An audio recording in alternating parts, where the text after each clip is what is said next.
Karong buntaga sa spotlight mga kapuso atong ila-ilahon kining Bol-anon mga kapuso nga nakadawat og full scholarship sa ka prestigyoso nga eskwelahan sa Estados Unidos.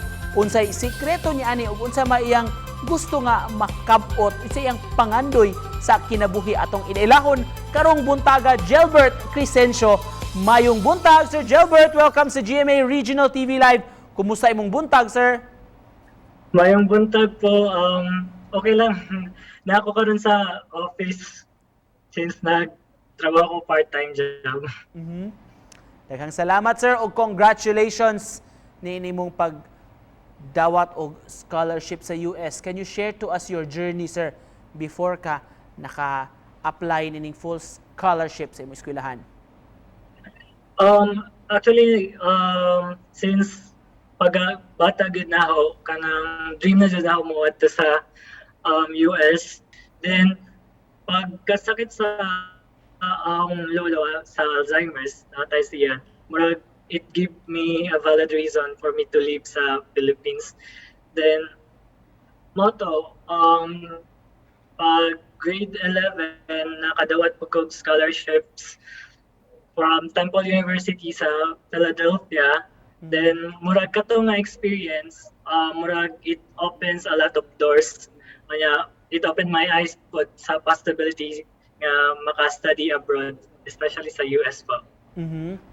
Kining imong nadawat karon, sir, full scholarship ni Sir Gelbert. When will you be starting your studies? Kanus amang kamularga paingon sa US?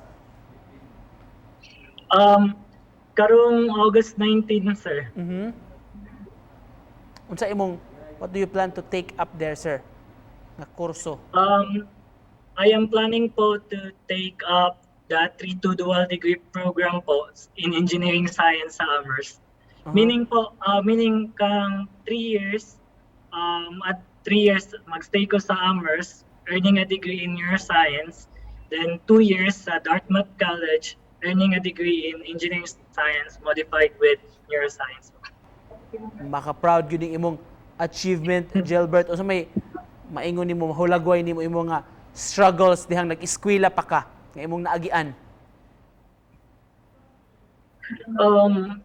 Sa ako lang po, sir, kay ikan man jud ko sa kanang pobre nga background. Listed jud, sir, especially sa pag-take sa mga standardized exams, kay very expensive man jud siya. So it pose a barrier po sa akong family. So yeah, moto sa studies po kanang scholar man ko sa HNU. So unlike other students nga feeling na bitaw pressure kay na kay maintain nga grades. How proud are your parents man sa imong nakab-ot? And can you tell us more about them? Okay po. Since katong pag-apply na ako, kahibaw naman dyan sila sa akong dream nga mata sa US. Pero po, katulad yung gingon nga sa mga standardized exam nga mahal kaayo, mga application fee po, murag wala na lang ko nagpahibaw nila nga ma-apply ko. Then ako na lang initiatives like na ni-reach out ko sa mga tao nga feeling ako makatabang din moto. Pero moto pag kahibaw na nga nga dawat ko pwede nilang lipaya. Kanya pero supportive mo po sila kayo bisan mora po nilang mga ilang tanang pitay si Papa basta ka farmer, then inikagabi tanang mag-tricycle driver. Very supportive jud sila, and then si mama po nagtrabaho as a waitress for like 14 hours. Then murag tanang grabe jud ilang sakripisyo para makuha niyang panganday. Can you share to us karong higayuna at least 3 tips kuno be kaning good study habits nga pwede nimo paambit sa ato mga viewers? Actually po, wala jud ko yung study habits.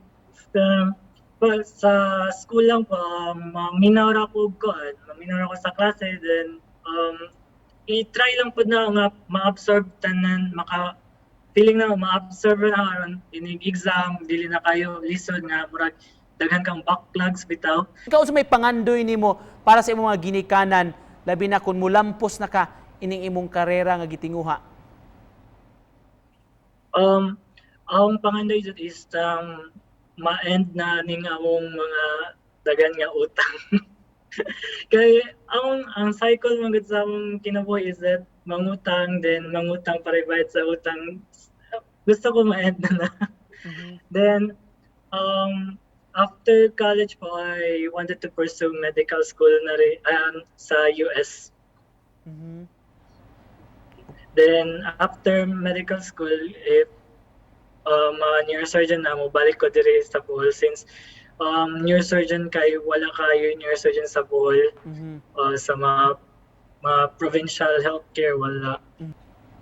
Alright, in closing, Gelbert, kung doon na kay gusto ipaambit nga mensahe coming from you sa istorya sa imong kinabuhi sa atong mga viewers karong buntaga, say gusto nimong i-share nila.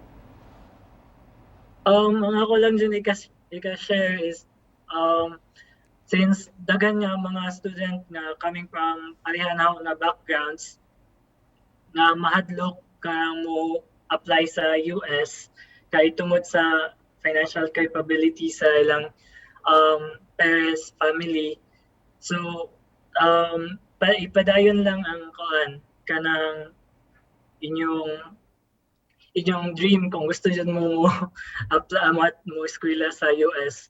O don't be afraid to reach out to many people nga feeling nimo makatabang sa nimo sa during the stressful process kay grabe dyan ang stressful. Thank you so much for joining us this morning, Gelbert. Hopefully, pohon, mga kapuso, maabot nga neurosurgeon sa Bohol. Gelbert Cresencio, daghan kayong salamat! Thank you!